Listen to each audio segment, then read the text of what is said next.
And welcome back to our next edition of the CBB Review Studio Podcast. I am Dan Siegel, joined today by Ariel Puterman of CBB Review. Ariel, good to have you on the show. We are here recording on Friday with 3 days until the start of the regular college basketball season. So we're going to bring you 25 through 1 in CBB Rank. We're not going to go over every single team. I feel like these are the teams that have been discussed at length around the country anyway. So we're not doing anything unique, but I wanted to talk about a few things today. First off, we'll have a debate about who the best team in the country is, because that's up for grabs between three reasonable teams, in my opinion. And then we'll talk about who did we overrate as a site, as a committee, who did we underrate, and we'll go from there. Just before we get started, be sure to subscribe to our channel here at CBB Review. We will be doing stuff throughout the regular season, some weekly recap shows, some game picks before the weekend, so be sure to check that out. But let's get started. Ariel, I'll throw it to you. Who do you think is the best team in the country? Yeah, there's a ton of great teams this year, and I think that's what's going to make this college basketball season very exciting, is that there's no clear number one, and there's no clear top league. Big 12, SEC, pretty neck and neck there, and with no more Pac-12, we're going to see a lot more parity within the leagues. For the best team, I'm going to go with the Houston Cougars. Okay.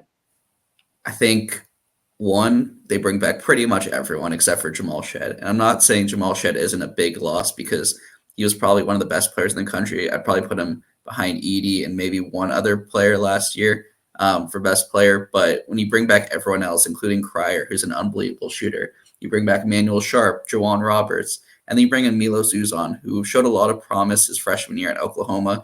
Took a little bit of a step down last year as Oklahoma struggled, but under Sampson, I have no doubt he can be an elite point guard. All the analytical sites, Ken Pom, Bartorvik, Haslametrics, Evan Maya, they all have Houston number one and by a large margin. So I was surprised to see them. I think they're number 4 in the AP poll, number 2 in our poll, so we're not too far off. But this year, I think Houston's got it as the top team. Yeah, I think I said there are 3 teams that are reasonable to say for this answer. I think the 3 teams are Alabama, Kansas, and Houston.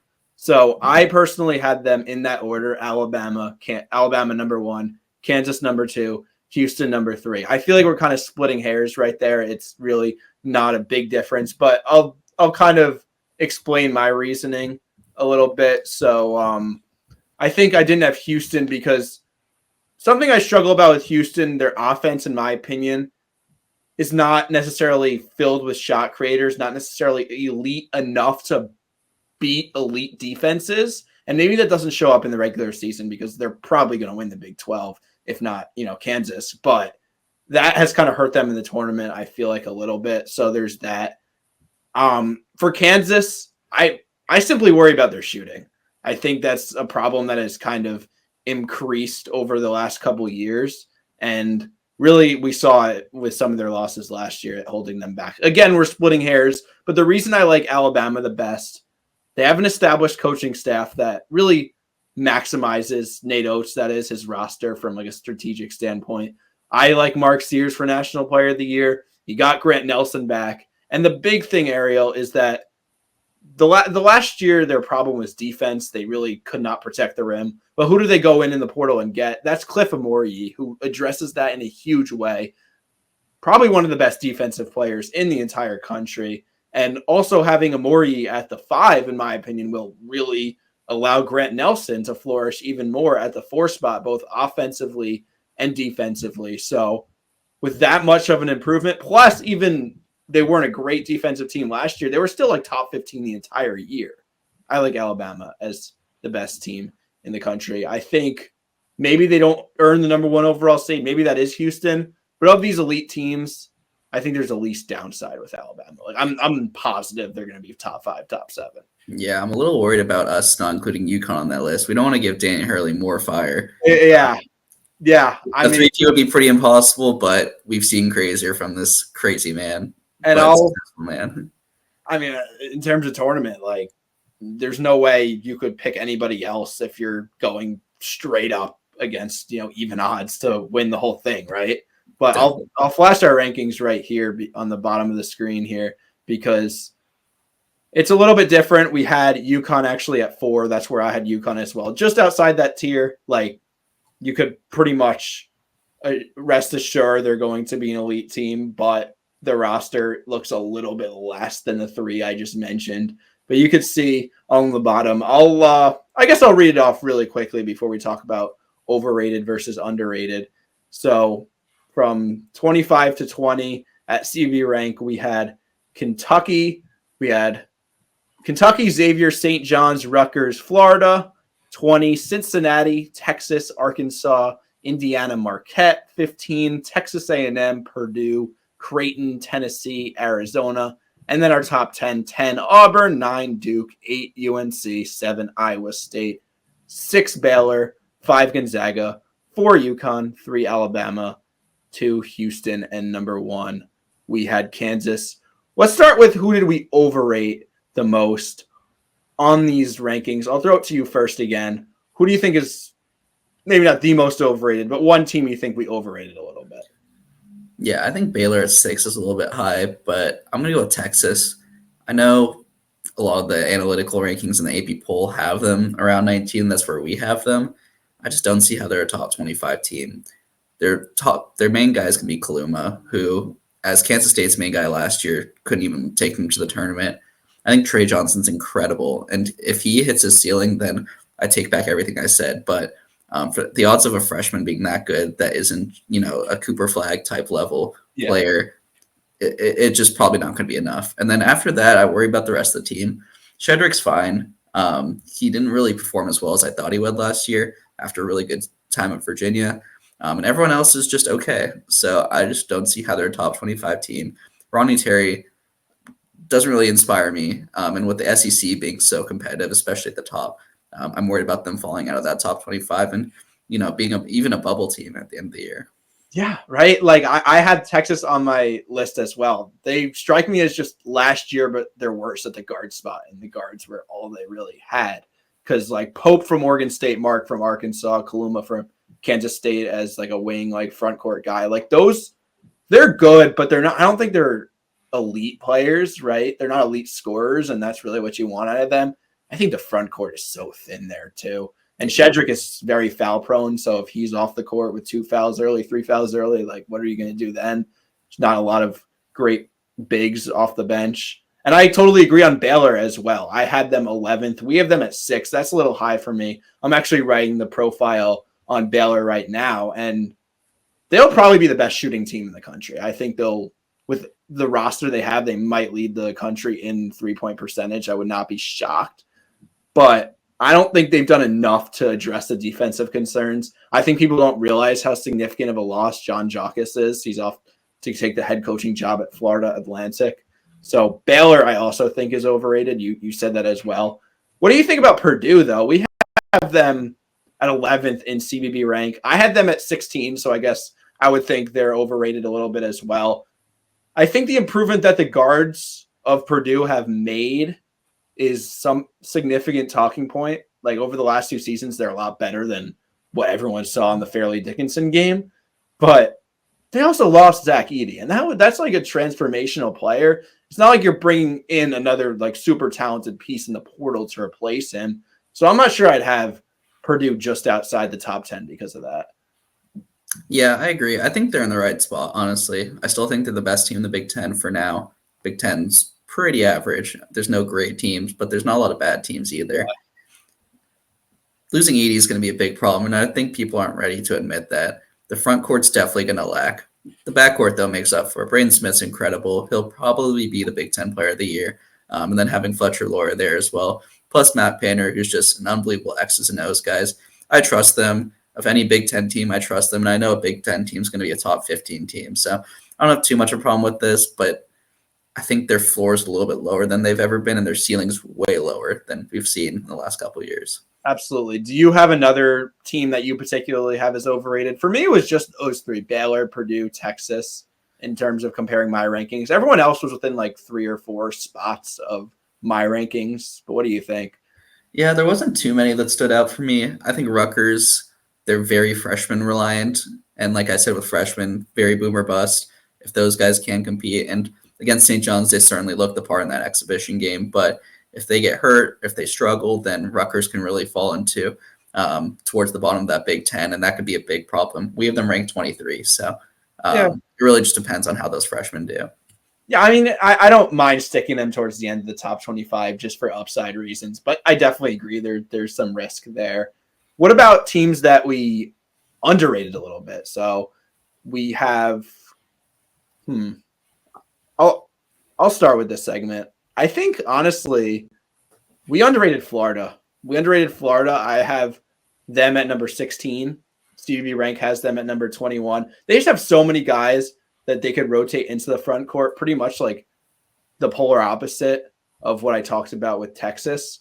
That's really what Todd Golden wants to do, is just keep throwing out these 7-footers. A lot of people like to talk about their 7'9" freshman Olivier Roux. I don't think he's going to be a real impact piece at all, but I'd be pretty shocked if he plays. Yeah, right. It's like he'll play in garbage time to excite the crowd against bye team games. But like, they got Alex Condon, and then their backcourt, Walter Clayton, Elijah Martin from Florida Atlantic, and Will Richard. Like, that is 3 very good scorers. I think you got to have Florida inside your top 20. Yep, that's definitely fair. I am a little worried about their front court, like you mentioned, especially defensively. I don't know how great of defensive players their front court players are. Losing Micah for the season last season was really a big loss, and you can really see them struggling defensively towards the end of the season. I believe in that SEC final game and that first round game against Colorado. Oh, God. Yeah. But that backcourt, like you meant, I think Walter Clayton's probably one of the 5 most underrated players in college basketball. What he's been doing the first 2 years of his college career has been pretty phenomenal, and I think he could take that big leap and maybe even beat Mark Sears out for SEC Player of the Year. So it really depends on that front court for me, but you can't deny how good that backcourt is. Who do you think is underrated on our list? I hate Duke with a passion, as most people do, but seeing them at 9 just was pretty shocking to me. Cooper Flagg is the real deal. The last time we saw a freshman as good as Cooper Flagg in college basketball is Zion. And we know how good Zion was. He took Duke to the number 1 overall seed. He was the player of the year in the country.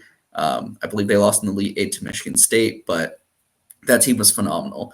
And I think they have the pieces around him as well to succeed. Proctor, I think he's very overrated. He hasn't really done much, and people were expecting a lot out of him, but he's still a serviceable guard. They also have Malua, I think that's how you say his name. He was a top 5 recruit, I believe. And then Con Kneppel, he's kind of come out of nowhere in these exhibition games, and he's been terrific. He's been making threes, being aggressive, making the right shots. If he can become an X factor, then this team gets even better. I think they're the best team in the ACC, and I would be shocked if they're not at least a 1 seed or a high 2 seed in the tournament. And we have them ranked at 9. Yeah, I had them at 6, so I agree on Duke. Between that freshman class, of course, there's Cooper Flagg. And you also got a few veteran transfers in there. Tyrese Proctor's back. Caleb Foster's back. This is really the most capable team that Jon Scheyer's had. And I'm willing to say that Jon Scheyer has proven his worth as a head coach. Another team I think was a little underrated, Marquette. I had them at 12, CB Rank at 16. I think a lot of people like to categorize Marquette and Purdue together because Shaka Smart, Matt Painter are basically the 2 only successful coaches that have been able to be successful without using the portal very much and just relying on roster stability. I don't view these rosters as the same. I think Marquette is a step above. I think you look at their starting 5, it's full of upperclassmen. All 5 of them are juniors or seniors, and all 5 of them have really proven themselves to some capacity. So while I would have liked maybe a transfer portal ad or 2 to reinforce the depth of Marquette, that fact right there is keeping them out of the top 10, in my opinion. But I think they're a real solid team, like a really high floor team, in my opinion. I don't see a world where Marquette doesn't finish in the top 25. Yeah, you got to trust Shaka at this point. He's going to get them to that top 25 no matter what. And they still have the talent, like you said. All right, who else do we want to talk about here? Because we talked about a few teams. Do you want to talk about Kentucky and Arkansas? That's a big storyline, of course. So let's see, where did we have? We had Kentucky, I believe, at 25. Yeah, Kentucky at 25. We had Arkansas at 18. Of course, the connection is John Calipari used to coach at Kentucky, then took the job at Arkansas this past year. I think the AP also has Arkansas above Kentucky. I already talked about us underrating a blue blood in Duke, and that's weird for me to say. I think Kentucky's not going to be as much of a fall off as people think they are, and they could be a better team in the tournament. Like, people, I think, are underestimating Mark Pope a little bit. Mark Pope, when he's able to recruit, he's one of the most respected coaches from an X's and O's from a schematic standpoint in the entire country. So I'm really excited to see what he could do. Obviously, this current roster has limitations. That's why I personally had them outside the top 20 as well, but that's always something to keep an eye on. Yeah, I'm actually glad you brought them up because, like you said, they're really not – they're obviously getting talked about a lot because it's Kentucky and post-Cal era, but they have a lot of talent on this team, and I think they have a really high floor. They kind of have someone who works at every position, got a lot of talent, a lot of shooting. Kobe Bryant shot 50% from three last year, which is unbelievable. On high volume, too. It's not like he's taking 2 threes a game. You got Jackson Robinson, who was Mark Pope's top guy last year. And then you bring in those just general transfers like Amari Williams, who can really handle the post. Otega Owe, who showed a lot of potential early in the season for Oklahoma. So I think they're going to be really good. I think their ceiling's a little bit lower than Arkansas, who we'll talk about in a second, just because they don't have that star. But in terms of just overall talent, this team's really solid, and they should be a top 25 team and probably a top 5, if not top 7 team in the SEC all year. Yeah, and of course, you talk about Arkansas. I mean, their backcourt is going to consist of transfers, one of them being from Kentucky and DJ Wagner. That'll be huge. They also got Zvonimir Ivasic from Kentucky. So I agree this is a better team. It's going to be fascinating to see Cal now without the same level of resources, how he can keep up. I think his recruiting will obviously fall off a little bit. He is just a phenomenal recruiter, and a lot of the top talent in the country is going to want to play for Cal. But what do you think of this Arkansas team? Yeah, I think Kentucky versus Arkansas is the ultimate ceiling versus floor situation. Kentucky's got a really solid floor, ceiling not so much. Arkansas's ceiling is probably, I would say, top 7 in the country just because they have so much talent. They've got a lot of young talent, though. John L. Davis is obviously their star. He was unbelievable for FAU the last couple of years. Then you got guys like Boogie Fland, who looked really good against Kansas in that preseason game, but he's a freshman. Carter Knox, same thing. He's just a freshman. DJ Wagner, a lot of potential, could really break out this year, but he's only a sophomore and really didn't show that potential. Same with Big Z, like you mentioned. So if all these guys pop, then Arkansas is really dangerous and they're a team to beat. But all it takes is for a couple guys to struggle, and they don't really have the depth that Kentucky or some of these other SEC teams do, and they can really fall off if that's not working. So it'll be really interesting to see how they perform all year. I wouldn't be surprised if they lose a couple of games they should lose, but then also win a couple of games they shouldn't win. I think one last team I'd love to talk about is Gonzaga. This is a team that obviously it's a program that everybody respects for what they did, what they have done. But I don't think people respect Mark Few enough just because he hasn't won the national championship. And it's crazy because he never gets upset. He always makes a Sweet 16 at least. Plus, they've made it to that game 2 times and just happens to not win. But Gonzaga, for whatever reason, in a weird way, is going to slide under people's radars. And people are going to take them for granted once again. Now, Steele Venters, losing him, the transfer, that's going to be a pretty big loss. And that's kind of why I was almost considering having Gonzaga in that top tier team, like that top 3. I was considering having Gonzaga number 4, number 5. I'm not because of that, but this is a starting 5. I mean, Ryan Nemhard, Nolan Hickman, Michael Ajayi from Pepperdine, averaged 17 and 10 there. You got Ben Gregg, who's a returner, real solid. And then Graham Ike. Don't forget about Graham Ike. He's returning at the 5 spot, just a monster in the post, plus plenty of depth. This is going to be a Gonzaga team. Do you agree with me on that sentiment that they're weirdly kind of sliding under the radar a little bit? Yeah. Last year, I would say Gonzaga had a quote-unquote down year, and they made the Sweet 16. Most people would die to make a Sweet 16. And you can blame the WCC, whatever. I'm not listening to all that. But this year, this team's even better. Like you mentioned, they brought in Ajayi from Pepperdine, who, Pepperdine wasn't exactly the most exciting or winning team, but he's a terrific player. You bring back Nemhard, probably a top 3 point guard in the country. Bring back Ike, who looked really good at the end of the season and is a really talented big man. And then you bring back Hickman, a really talented scorer. He's a little up and down, but he's also incredible. You also bring in Khalif Battle from Arkansas. He kind of had a down year last year, but overall, he's a really solid player, a really solid depth piece. I think Gonzaga is a top 5 team all year. They will be a top 5 team all year, and I would put them as a Final Four threat. And I'm pretty surprised, like you are, Dan, that people aren't really talking about them. They're just not a fun team to talk about because they don't have that superstar. They don't have that Drew Timme anymore. They don't have that big conference. They were involved in conference realignment because they are moving eventually, but they weren't part of that big SEC, Big 12, all that stuff. So Yeah, don't let Gonzaga fall under the radar. They've burned us too many times for us to make that mistake. exactly. And all they need is that national championship to be like considered top 2, top 1 program in the country, basically. So keep an eye out for that. And they will, speaking of national championship matchups, they're actually playing Baylor first night of the season. I believe that's 10:30 or 11:30 Eastern. Yeah, set your alarms. It's gonna be a late one. But definitely watch that. Stay up late. It'll be worth it. That is Monday night, literally the first night of the season. Really looking forward to that. We're going to have you covered. We'll do game picks before every weekend, and then after the weekend, we'll go over some of the storylines in college basketball and roll with that throughout the months of the regular season. So be sure to subscribe for shows like that. And that will do it for today's edition. Thanks for watching. Thanks for listening, and take care.